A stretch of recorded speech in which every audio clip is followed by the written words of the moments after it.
Ya, itu yang menjadi pertanyaan. Apakah timnas Indonesia mampu membawa diri untuk melangkah ke Piala Dunia 2026? Langsung saja kita bahas bersama sejumlah narasumber yang saat ini sudah hadir bersama kami. Sudah ada pengamat sepak bola, ada Bung Fenad Huta Barat. Selamat malam, Bung Fenad. Selamat malam, Mbak. Sehat selalu. Sehat selalu. Dan di sebelahnya sudah ada Bung Kesit Budi Handoyo. Selamat malam, Bung Kesit. Selamat malam, Mbak Windy. Ya, telah hadir juga di tengah-tengah kita ini ada Bung Peri Santria yang merupakan mantan timnas Indonesia. Selamat malam. Idola saya ini. Wah, idola saya ini. Bomber. Mantan pemain Oh, ini bomber sehat ya? Indonesia. Kita juga sehat dong. Ini favorit idola saya semua dulu ini. Oh ya, idola-idola ini kita juga ingin mengetahui nih pandangan dari idola-idola kita nih. Melihat bagaimana catatan ataupun rekor dari timnas Indonesia saat ini. Bung Feve, kami ingin melihat bahwa catatan di atas kertasnya itu seperti apa timnas Indonesia melawan Irak nanti. Iya, kalau untuk berbicara catatan statistik juga ya, di 2 tahun terakhir kita nggak pernah menang lawan Irak. Ya. Dan kita juga pada saat di AFC Asian Cup itu kita kalah dengan skor 3-1. Kalau saya tidak salah itu yang mencetak gol adalah Marcelino ya. Dan ketika itu juga di tahun 2023 kita di qualifiers World Cup juga kita kalah dengan skor 5-1. Sangat telak ya. Yeah. Artinya memang kalau melihat dari partai pertemuan 14 kali bertemu dengan Irak, kita hanya menang 1 kali itu di tahun 68, Mbak. 68. Itu luar biasa ya. Dan kita 2 kali draw sementara sisanya 9 kali kita kalah. Tapi tentunya dengan pertandingan malam ini kita harus tetap semangat. Siapapun lawannya harus berikan yang terbaik supaya kita bisa dapat kesempatan untuk lolos ke Piala Dunia. Ya, Bung Peri, apakah semangat itu masih bisa terjaga? Mengingat sebelumnya Indonesia ini menelan pil pahit ini. Apakah bisa langsung naik baik itu fisik ataupun psikologis dari para teman-teman pemain di sana? Ya, untuk sementara menurut saya ini kekalahan kemarin tuh kita lupakan dulu untuk sementara. Dan untuk besok pemain-pemain dari Irak sendiri mungkin agak fight ya karena mereka lagi bugar, sedangkan kita bermain dengan Arab kemarin banyak kehilangan tenaga. Dan ini juga yang paling penting adalah faktor psikologis ya. Yang saya lihat di mensos itu banyak ya yang bahasa-bahasa kurang enak, ini juga mempengaruhi untuk pemain. Jadi cobalah kita memberikan semangat kepada pemain kita agar supaya besok bermain maksimal dengan Irak. Karena memang apa yang dikatakan BP itu benar, beberapa kali kalau kita bicara statistik, saya rasa itu memang kita nggak perlulah bagaimana caranya buat besok itu bagaimana cara kita bisa menang dan bisa lolos. Ya kita selalu sebagai mantan bisa memberikan support dan semangat serta doa buat mereka. Iya, dan kita juga perlu garis bawahi bahwa nanti akan bermain di Arab Saudi yang tentunya dari segi iklim ini juga berbeda. Apakah ini juga akan mempengaruhi? Saya rasa masalah iklim mereka sudah pernah ya. Pemain kita juga sudah pernah main di Arab, di Piala AFC ya, Bung Kesit ya kemarin ya. Tapi kan jika dibandingkan dengan Irak yang iklimnya kemungkinan sama dengan Arab Saudi, apakah ini menguntungkan mereka? Saya rasa itu salah satu menguntungkan mereka ya. Tapi semuanya kita lihat di lapangan. Ya. Besok kita lihat di lapangan apakah mereka bisa, apakah mereka mampu. Ya mudah-mudahan ya dilihat situasi kita bisa beradaptasi lebih cepat. Dan Irak juga saya rasa juga dia berpikir wah ini lawan Indonesia berbeda nih. Iya. Dibandingkan sebelumnya. Ya, Bung Kesit, jika kita bandingkan dengan Indonesia yang sudah melakukan pertarungan ataupun pertandingan melawan dengan Arab Saudi, tapi Irak ini adalah pertandingan perdana. Ini artinya mereka dalam kondisi yang benar-benar prima. Ini menjadi suatu tantangan yang harus diwaspadai juga sepertinya. Iya, yang jelas bahwa ini pertandingan pertama untuk Irak ya. Pasti mereka lebih bugar ya, karena baru mengawali pertandingannya pada Minggu dini hari waktu Indonesia Barat ya. Sementara Indonesia kita tahu sudah bermain menghadapi Arab Saudi, jadi bukan cuma masalah stamina saja yang sudah terkuras karena hanya punya waktu efektif istirahat 2 hari lah ya. Kemudian dari sisi psikologisnya juga kekalahan dari Arab Saudi saya kira juga menjadi beban tersendiri untuk Indonesia. Tapi ya sekali lagi bahwa peluang itu masih ada gitu. Peluang itu belum tertutup. Walaupun Indonesia kalah ya, bukan berarti kemudian lolos ke Piala Dunia itu menjadi tertutup, enggak. Bahkan kalau kita bisa menang misalnya, nih kalau saya berandai-andai gitu ya, kita menang 2-0 aja lawan Irak. Kemudian katakanlah Irak kalah dari Arab Saudi.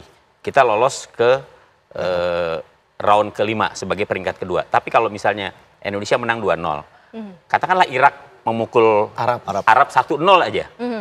Arab peringkat kedua kita yang lolos lolos langsung. Jadi artinya asa itu masih bisa masih ada. Cuman kita kan juga harus bersikap realistis ya. Karena lawan yang dihadapi ini bukan kaleng-kaleng gitu.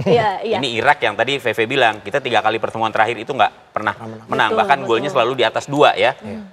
Jadi ya kita harus betul-betul waspada, kita harus betul-betul antisipasi bagaimana kemudian Irak yang menurut saya kekuatannya lebih dahsyat daripada Arab Saudi. Iya, Dahsyat Bung ya. Feve, dan selain itu juga yang perlu jadi catatan, ada beberapa pemain yang juga mengalami cedera. Iya. Ini bagaimana? Kalau saya melihat pemain ini kan banyak yang dibawa ya. Artinya siapapun yang udah disiapkan dibawa ke dalam masuk dalam line up tentunya udah siap untuk diturunkan. Siapapun dia pasti akan diberikan kesempatan untuk bermain kalau memang sesuai dengan strategi dan juga game plan dari pelatih.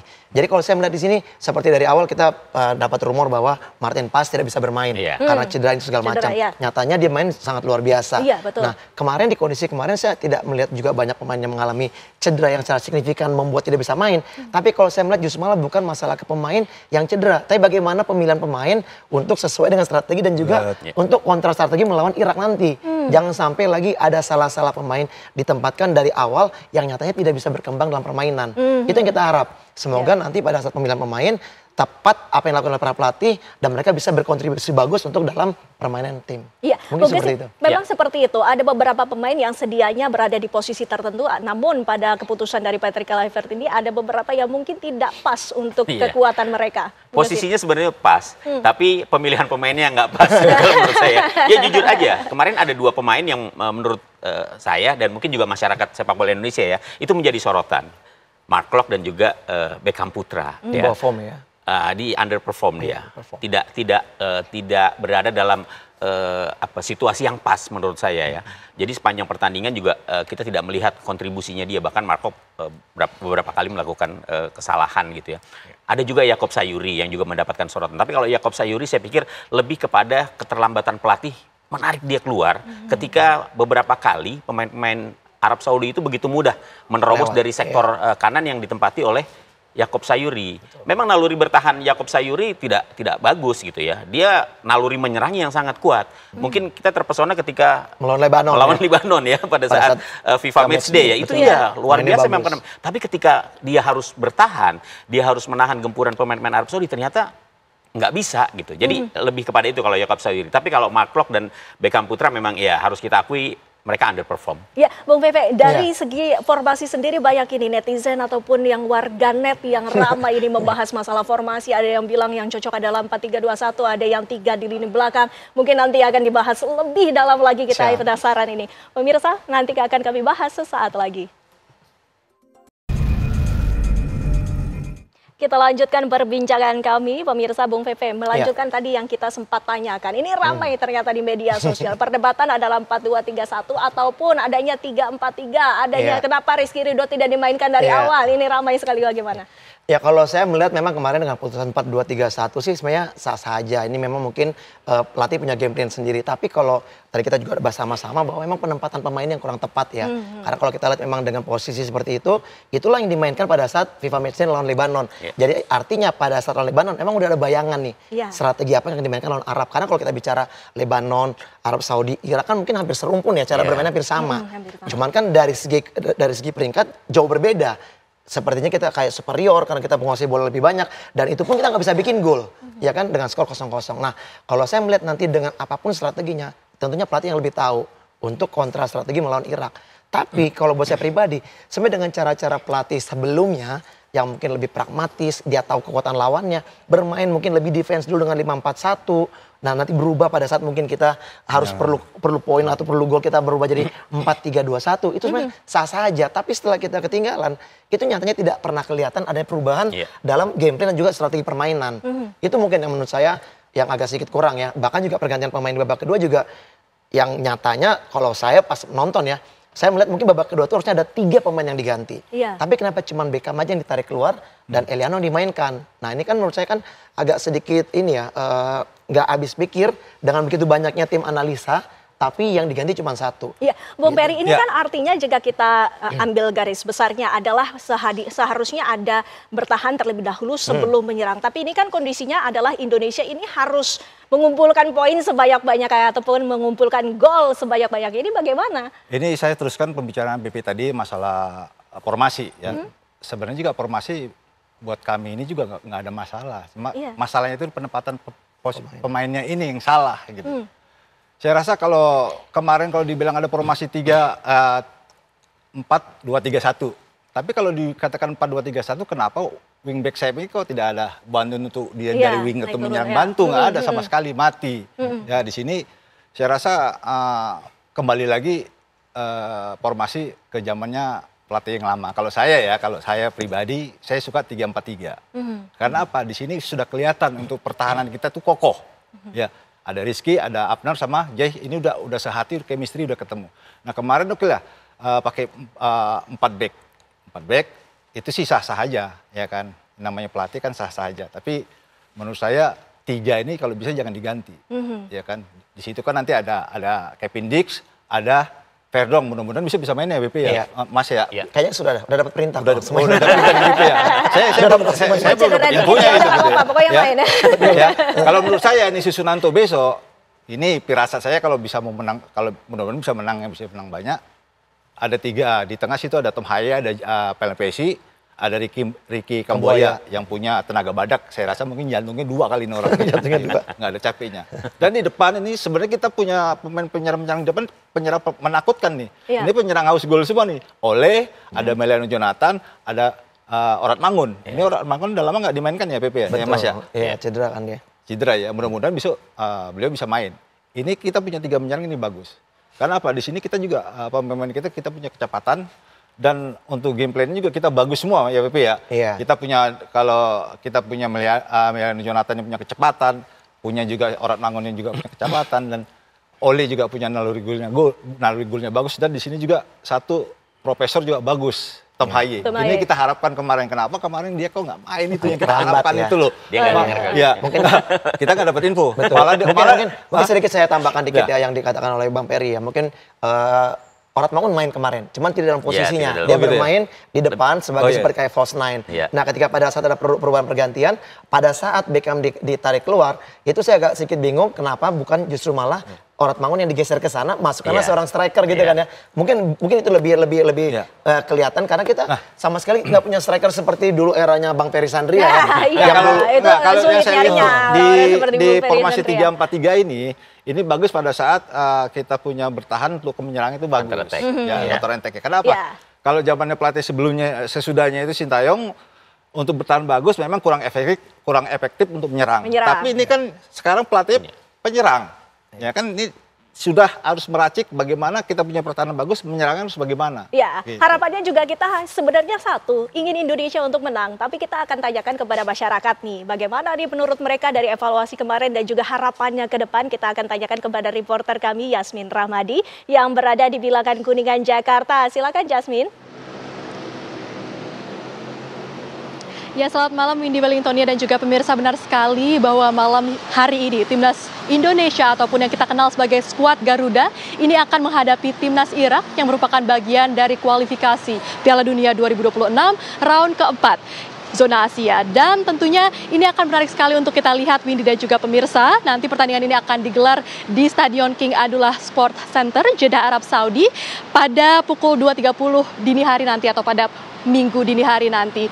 Dan tentunya saat ini saya sudah bergabung dengan sejumlah warga DKI Jakarta yang juga antusias menanti seperti apa pertandingan malam hari ini, dan kita akan tanyakan apa harapan mereka terkait pertandingan dari Timnas Indonesia versus Irak pada malam hari ini. Selamat malam. Ini dengan Mbak siapa? Aku Mbak Salwa. Oke, Mbak Salwa. Mbak Salwa, nanti malam kan ini akan ada pertandingan Timnas Indonesia versus Irak nih. Dan seperti kita ketahui bahwa kemarin Timnas Indonesia ini ketika melawan Arab Saudi juga mengalami kekalahan. Nah, harapannya apa nih kira-kira untuk pertandingan malam hari ini? Harapannya Indonesia jangan pantang menyerah, terus semangat, semoga malam ini tuh menang, amin, dan semoga Timnas Indonesia semakin mendunia. Oke, kira-kira ada pesan mungkin yang mau disampaikan kepada Timnas Indonesia yang akan bertanding pada dini hari nanti? Semoga terus berjuang, jangan pantang menyerah pastinya, tadi bilang sukses terus. Oke. Kemarin ketika Indonesia lawan Saudi Arabia, Mbak Salma nonton nggak? Enggak, aku lagi sibuk. Oke, baik. Tapi mungkin ada prediksi skor nih, ketika kemarin kan melawan Arab Saudi ini kalah nih 2-3. Nah, kira-kira nanti malam bersama Irak, melawan Irak, kira-kira skornya berapa? Hari ini kita bantai kali ya. Berapa? 3-2 kalau mungkin. 3-2 tapi 3-nya Indonesia ya? Iya dong, masa Iraknya. Jadi harapannya untuk Indonesia menang. Baik, terima kasih Mbak Salwa. Oke, kita tanyakan kepada masyarakat DKI Jakarta lainnya apakah juga ada pendapat lain pemirsa. Tapi tentunya kita semua di sini antusias menanti pertandingan malam hari ini dan berharap untuk timnas Indonesia ini mengalami kemenangan. Halo Mbak, ini kan Mbak siapa? Alwa, Mbak. Mbak Alwa. Oke, Mbak Alwa. Pada dini hari nanti kan Indonesia ini akan menghadapi Irak untuk kualifikasi Piala Dunia 2026. Ada harapan tertentu yang mungkin bisa disampaikan terkait pertandingan malam hari ini? Bisa menang ya Mbak, semoga kita lulus ke Piala Dunia ya. Oke. Mungkin ada pesan yang akan disampaikan kepada timnas Indonesia? Pokoknya kita perbaiki efektivitas pemain kita, mudah-mudahan kita bisa menang. Menangnya itu kalau bisa 3-0 ya kita lawannya. Oke, 3-0-nya 3 Indonesia, 0 untuk Irak. Kemarin kan ketika Indonesia ini melawan Arab Saudi, kita mengalami kekalahan, Mbak. Mungkin ada evaluasi ya, apa yang bisa diperbaiki dari pertandingan sebelumnya, yang mungkin pada malam hari ini jangan diterapkan lagi begitu, agar Indonesia kali ini menang. Mungkin strategi pemain ya Mbak, mungkin perlu dirubah. Ada harapan untuk beberapa pemain tertentu? Kalau harapan sih mungkin kita nggak terlalu ini ya. Yang penting kita tetap solid sih. Kita bisa menang kali ini. Iya. Oke, baik, itu yang kita harapkan ya. Terima kasih Mbak Alwa. Terima kasih juga untuk Mbak Salwa. Ya pemirsa, demikianlah pendapat dari sejumlah masyarakat DKI Jakarta yang tentunya berharap pada malam hari ini timnas Indonesia ataupun skuad Garuda ini akan mengalami kemenangan. Karena tentunya sebelumnya timnas Indonesia juga sudah sempat beberapa kali menghadapi Irak begitu di round kedua dari kualifikasi Piala Dunia 2026 zona Asia, namun pada saat itu mengalami kekalahan. Namun kali ini Indonesia juga sudah dilengkapi dengan beberapa pemain naturalisasi baru, diantaranya ini ada Kapten Jay Itzas, lalu ada Kevin Dix, Martin Paes, dan tentunya juga Ole Romeni. Menarik untuk kita lihat bagaimana pertandingan dini hari nanti. Untuk sementara itu kami kembalikan ke studio Windy Wellington ya. Baik, terima kasih Yasmin Ramadi. Itu tadi harapannya bahwa timnas Indonesia bantai Irak. Nah, Bu Kesit, ini gimana tanggapannya? Melihat dari kemampuan secara individu dari para pemain timnas Indonesia dan individu dari pemain timnas Irak, ini head to head-nya seperti apa? Iya, sebenarnya etalase antara timnas Indonesia dengan Irak nih beda-beda tipis ya. Indonesia kan kita tahu sekarang 95% adalah pemain diaspora ya.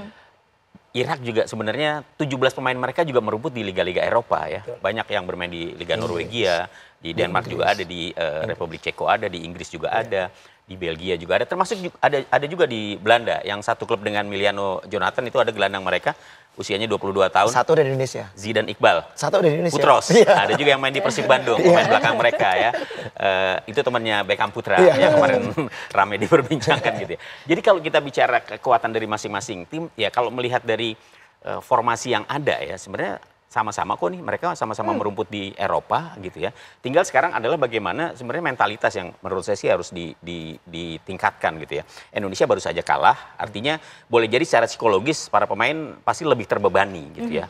Irak mungkin lebih free lah ya, lebih enjoy, lebih tidak seperti yang dirasakan oleh Indonesia. Tapi ada semangat yang menurut saya juga diperlihatkan oleh para pemain timnas ya, bahwa masih ada kesempatan. Tadi kita bahas bahwa asa itu masih ada ya. Asal kita bisa memenangkan pertandingan, kita masih bisa berharap untuk lolos. Apakah itu lolos langsung, syukur-syukur lolos langsung, ataukah di peringkat kedua ya. Jadi nafas kita masih bisa diteruskan lah kalau seandainya kita bisa mencatat kemenangan pada minggu dini hari nanti. Iya, tapi Bung Peri, secara fisik apakah dari head to head-nya ini sama? Karena kita ketahui juga dari mungkin secara fisik ada berbeda ya. Tidak semuanya naturalisasi, tapi kan mungkin ada beberapa yang berbeda dengan menghadapi pemain-pemain dari Irak ini. Apalagi pemain Irak ini juga memiliki target untuk lolos dari Piala Dunia. Ya, yang pasti kedua tim ini juga mengharapkan bisa mendapat rank poin 3 ya. Dengan kondisi saat ini mungkin kondisi untuk fisik kita mungkin agak sedikit ini ya, sedikit berkurang dibandingkan dengan kondisi dari pemain Irak sendiri. Karena mereka belum main, mungkin kondisi mereka agak bugar dikit ya dibandingkan dengan kita. Tapi setidak-tidaknya kita kepercayakan kepada pemain, bagaimana caranya biar supaya mereka itu bisa maksimal dalam permainan nanti lawan Irak. Karena apa? Karena kalau kita ini menang 2 ya, menang 2 kira-kira mudah-mudahan bisa menang 2. Dan dia bermain nanti dengan Irak dengan Arab, Irak bisa unggul 1-0, saya rasa ini langsung lolos Mas Siti. Kita yang lolos. Ya, ini yang kita harapkan. Kita catatan golnya yang pasti kita bagaimana mengangkat fisik dan moral dari pemain itu sendiri. Ya, Nah, dari supporter sendiri nih bagaimana? Kalau itu apakah akan bisa juga mempengaruhi permainan yang nanti akan di lapangan hijau? Ya, seperti Cap Itzes katakan ya pada saat press conference bahwa mereka masih membutuhkan dukungan dari supporter Indonesia. Artinya memang ya kita apapun hasilnya kita juga tetap harus realistis ya. Karena kalaupun kita melihat dari hasil pertandingan kemarin, saya pun berpikir bahwa kita belum layak untuk masuk timnas. Kalau dengan cara permainan seperti kemarin. Tapi dengan kondisi sekarang ini, di mana para pemain pun masih semangat juangnya masih luar biasa untuk memberikan yang terbaik. Ini adalah napas terakhir untuk bisa lolos ke berikutnya. Mau itu round 5, mau itu juga lolos langsung. Tapi dukungan supporter itu sangat dibutuhkan. Oke lah, yang sudah-sudah netizen pasti akan ada yang membuli, tapi itu nggak usah dipikirkan. Dan juga saya mungkin berpesan ke para pemain, nggak usah dibaca-baca tuh komen-komen yang ada di sosial media. Makan dulu kan, anggap aja motivasi. Bisa juga begitu. Tapi Anggap mungkin itu nggak motivasi. semuanya bisa membuat, oh anggap aja ini motivasi, itu gimana? Ya ada yang juga bisa menerima. Kalau bagi saya nih, hujatan buat saya ini itu buat motivasi buat saya gitu. Jangan hujatan itu nanti buat saya langsung mental kita langsung down, langsung jangan baper ya, jangan baper. Tapi setidaknya ya kita berharap sama masyarakat insan sepak bola jangan sebegitu-begitu amat lah, kasihan kan gitu. Harus kita hargai gitu. Iya. Nah, sebagai mantan pemain timnas ini, gimana nih kalau menghadapi kayak begini? Dan juga mungkin ada pesan-pesan terhadap para junior kalau ini? buat saya mungkin di eranya saya beda dengan era sekarang ya. Kalau eranya saya kan yang ada cuma koran dan TV. Nah, kalau sekarang kan medsos. Nyeletuk sedikit aja rame itu udah itu. Kan begitu. Langsung lagi langsung rame udah langsung. Jadi saya juga harapkan kepada yang pengguna medsos ini, ya cobalah kita harus memberi semangat, jangan kita membuli mereka. Dan mereka dari teman-teman penggemar ini juga harus mendukung lah. Jangan ngebully terus itu, kasihan gitu loh. Kritik boleh ya.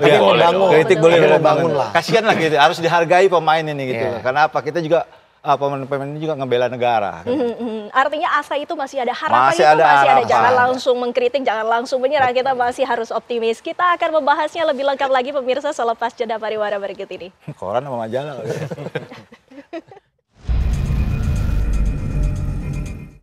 Kita lanjutkan perbincangan kami. Jika tadi kita membahas bahwa optimisme itu harus terus dijunjung tinggi. Tapi kita ketahui juga, Bung Kesit, bahwa ternyata Irak ini juga bukan lawan yang bisa dianggap remeh. Apalagi mereka juga mengejarkan target kemenangan. Apa ini yang kita harus lakukan agar sejarah rekor buruk kita kalah terus melawan Irak ini bisa terpatahkan? Ya, pertama bahwa kita harus melupakan 3 kekalahan terakhir ya. Artinya para pemain sekarang harus betul-betul fokus untuk menghadapi pertandingan hidup mati. Bahwa kans untuk bisa memberikan perlawanan, kans untuk bisa meraih poin itu masih terbuka kok ya. Artinya bagaimana kemudian Kluivert belajar dari pengalaman kemarin, menempatkan para pemain yang paling pas lah untuk menghadapi pertarungan hidup mati ini. Jangan lupa juga bahwa Irak ini tipikal tim yang memiliki high pressing sangat luar biasa gitu ya. Mereka kemarin baru habis juara di Kings Cup di Thailand ya. Mereka menang 1-0 dan komposisi pemainnya masih sama seperti yang kemarin tampil di Kings Cup gitu. Jadi ya pertama jangan berkecil hati lah, bahwa karena masih ada peluang, para pemain juga harus tetap memelihara asanya sehingga duel ini diharapkan akan bisa lebih bagus dari pertandingan sebelumnya. Ya, Bung Pepe, artinya dari Patrick Kluivert ini sudah tidak bisa lagi coba-coba untuk naruh mungkin pemain ini di sini, pemain ini cocoknya di sini atau tidak, itu seperti apa? Iya, saya pikir dengan hasil kemarin pasti sudah ada evaluasi besar-besaran ya. Dalam tim sendiri, dalam manajemen juga pasti udah ada. Dan pasti juga udah ada menentukan siapa pasti akan pas untuk dimainkan. Saya dengar kabar juga memang Verdong akan dimainkan. Dan menurut saya mungkin ini salah satu pemain juga yang totalitas bermainnya sangat luar biasa ya. Kan kita lihat juga pada saat di GBK sampai kram-kram ya. Masih terus main dan gak mau diganti. Satu lagi mungkin saya pikir dengan tipikal orang yang bisa bertahan dengan sangat baik itu kayak Justin Hubner, saya pikir bisa juga dikasih kesempatan untuk bermain ya. Karena dia bermain sangat lugas sekali dan tentunya juga harus tetap menjaga. Karena kemarin kita lihat banyak pelanggaran yang kita lakukan kita lawan Arab. Ada 18 pelanggaran tuh Bang Kesit ya. Sementara Arab cuma 9. Dan dari 18 pelanggaran tuh salah satunya gol penalti yang terjadi. Nah ini harus dicegah. Karena apa? Sekarang di event internasional seperti ini, jangan berpikir kayak kita bermain mungkin ya. Nantinya jangan berpikir kayak main di Liga 1 nih. Yang masih mungkin masih bisa ditolerir lah, dan pasti segala macam. Ini udah berbeda. Nah, jadi saya berharap nanti siapapun yang dimainkan, mereka bisa menjalankan tugas dengan baik. Tentunya asa itu masih ada. Nggak usah pikir lagi yang namanya pertandingan Arab sama Irak. Yang penting bagaimana kita melawan Irak dulu. Itu yang paling penting. Dan buat saya pribadi, saya pikir apapun istilahnya statistik, terus head to head yang lalu-lalu itu nggak relevan lagi menurut saya. Karena semua udah berubah. Irak pun juga sekarang pelatihnya pelatih baru. Bukan pelatih yang 2 tahun lalu mengalahkan kita. Sekarang ini dia dengan Arnold James. Itu yang dari Australia. Sebelumnya dia pakai pelatih itu Jesus Casas. Kalau nggak salah dari Spanyol. Artinya dia juga pasti juga mungkin belum begitu bisa banyak memberikan apalah istilahnya mungkin perubahan secara drastis. Kita berharap gitu ya, dan kita bisa mengalahkan mereka di pertandingan malam hari ini. Ya, Bung Peri, kekecewaan dari masyarakat ataupun pecinta sepak bola ini karena chemistry yang sudah ada dari para pemain yang posisinya sudah jelas di mana-mana ini, tapi ternyata tidak dimainkan sejak awal, Bung Peri. Ya, saya rasa kecewa sih, pasti kecewa ya. Yang tadinya kepingin si ini main, tapi salah menempatkan pemain yang tidak seharusnya. Ya kalau menurut saya ini sih harus ada perubahan gitu. Jangan sempat ada kesalahan lagi untuk pertandingan lawan Irak nanti. Untuk Patrick Kluivert juga harus cepat ambil keputusan sebagai pelatih. Seperti kemarin ada beberapa kelemahan di lini kita, di lini tengah ataupun lini back.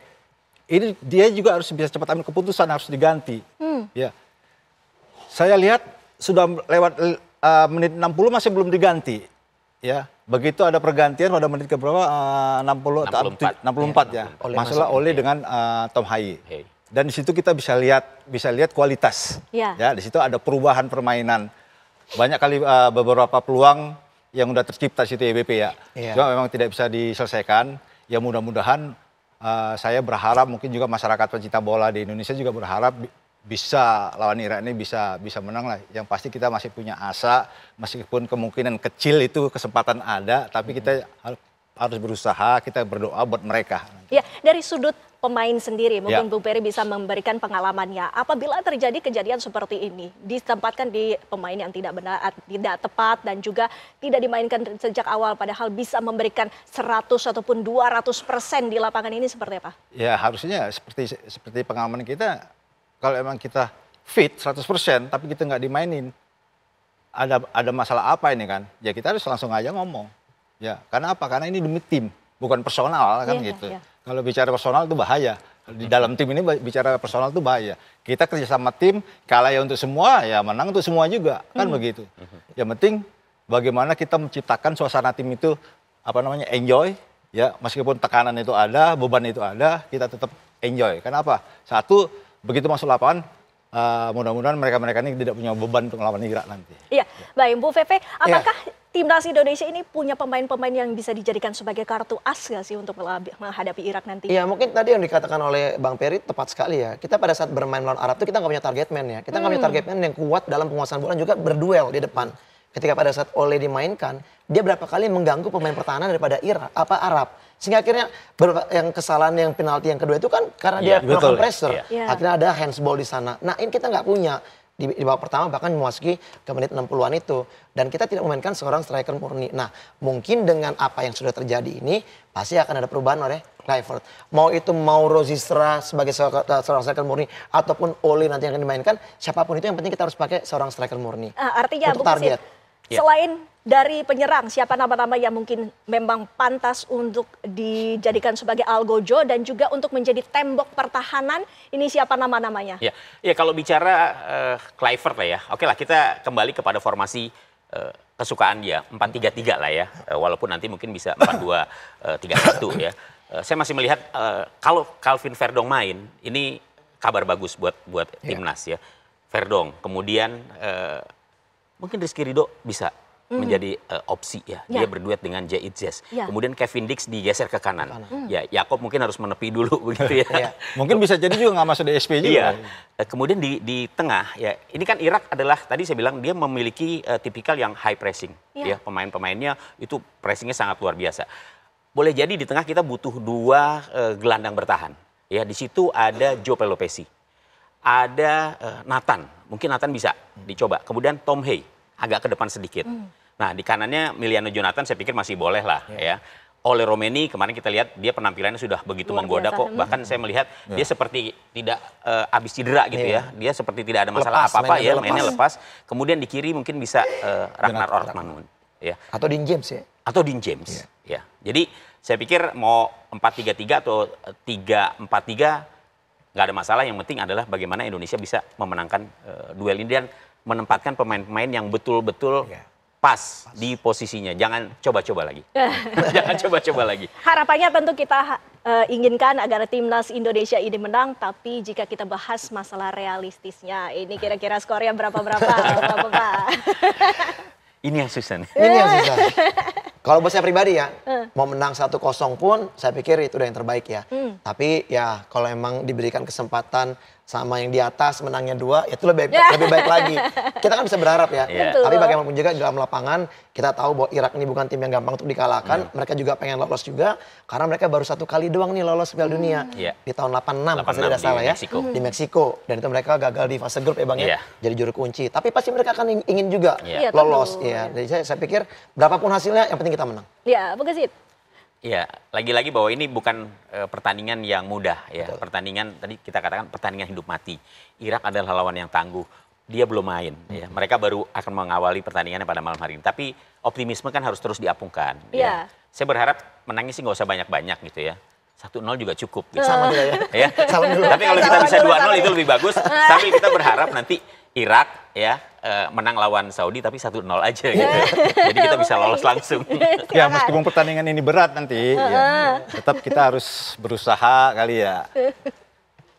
Ya saya rasa mungkin juga skor bisa 1-0. Kita nggak berani. Takut dibully.